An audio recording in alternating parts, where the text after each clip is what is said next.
పని చేస్తున్నా.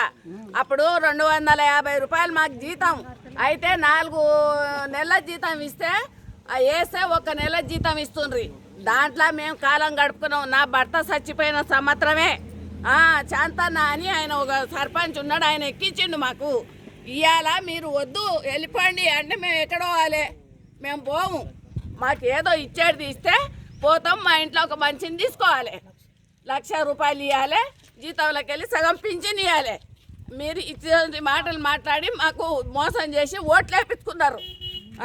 ఇవాళ మాకు వద్దంటే మేము ఎక్కడ పోవాలి? మాకు కూలి చేయడానికే రాదు, మాకు చేత కాదు. చేసి చేసి మస్తాయి చేతనే నిద్రాలు చేసినాం.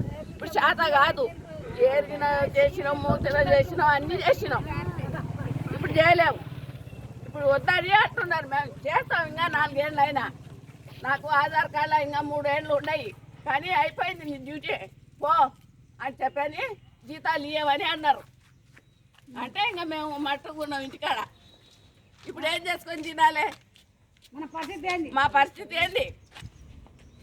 ఇప్పుడు మాకేందో చెప్తే మేము జరుగుతాం.